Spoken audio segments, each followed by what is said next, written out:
What's up, guys? Today we're talking about Mute Witness, written and directed by Anthony Waller. A mute makeup artist on a slasher film set stumbles upon something she definitely shouldn't have seen. What ensues is a cat and mouse chase as we watch this woman outwit thugs, police, and men in general to survive her unwilling role as mute witness to a murder. Mute Witness is definitely a diamond in the rough. Here's why.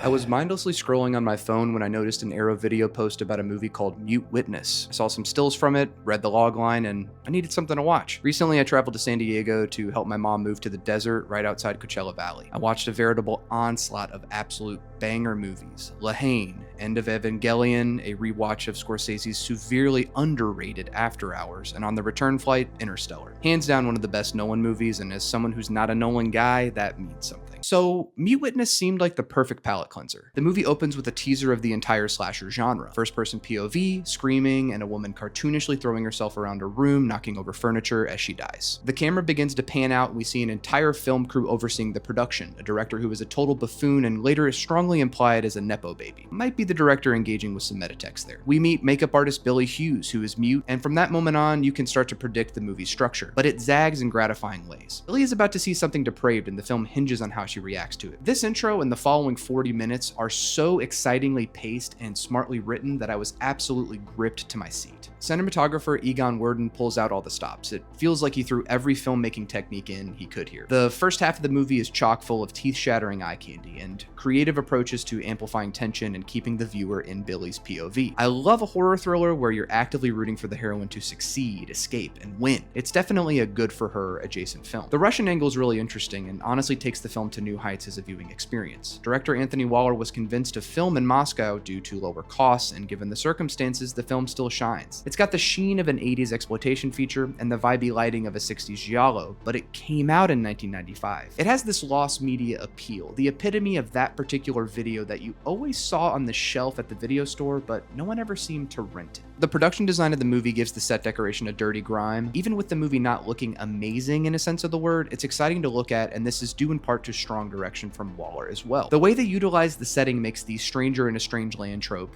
work even better. Not only is Billy mute and can only communicate via Morse, vague signing, and later on using a telephone-connected computer to type out her response via a robotic voice, there are multiple scenes where people, always men usually, are speaking in Russian. This adds a palpable sense of paranoia, and it could have just been the version I watched on Tubi, but there were no subtitles for the Russian dialogue. This keeps you firmly in Billy's experience, and as they say in the movie, she can hear everything we hear, but she can't understand the locals. This is a real terror of a movie for that reason. After she stumbles upon the filming of what she thinks is an adult film and later finds out is a feature, the tension in the scenes where the Russian goons are chasing her down and later trying to convince friends Karen, Faye Ripley, and director Andy, Evan Richards, that nothing is going on are heart-pounding. Especially when the cops arrive and then Arkady, Igor Volkov, and Lyosha, Sergei Karlenkov, what a face on that guy. This film has a great-looking cast. They speak only in Russian, actively undermining Billy's perspective. It is maddening to watch this because all I wanted was Billy's safety and for her to be believed, but it just goes to show these cops are willing to believe two handsome men instead of believing a disempowered woman. Here, their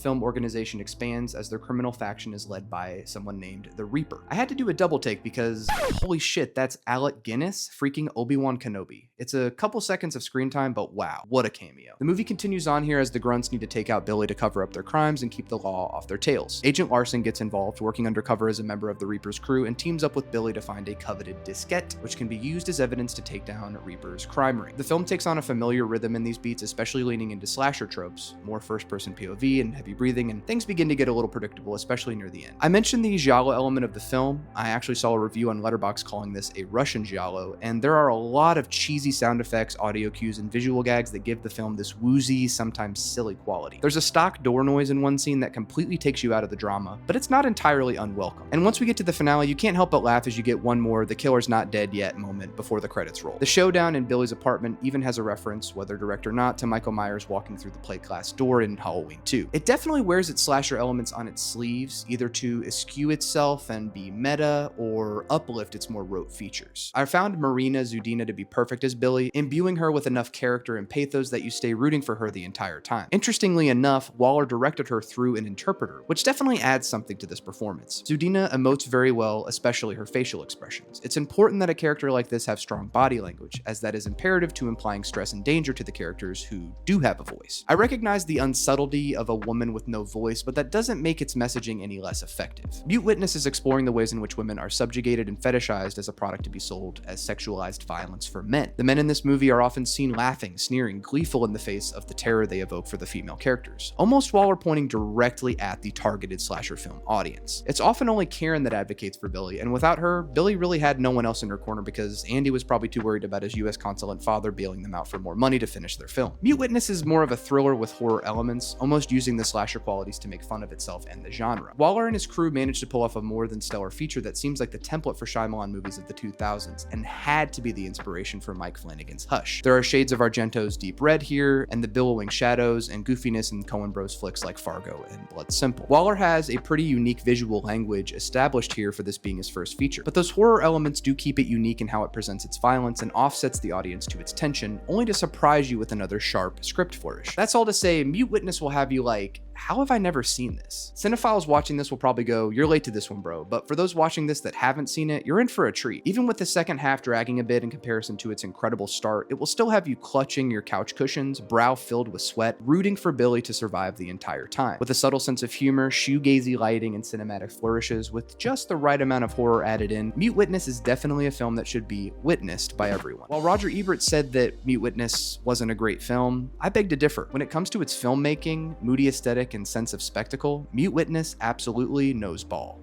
What did you think of Mute Witness? Were you won over by its giallo charm and buckets of fake blood, or does it pale in comparison to the slasher films it beckons to? Leave all the comments below, and before you go, don't forget to like this video and subscribe to the channel for more. Until next time, long live Billy Hughes and long live Curtis Reviews.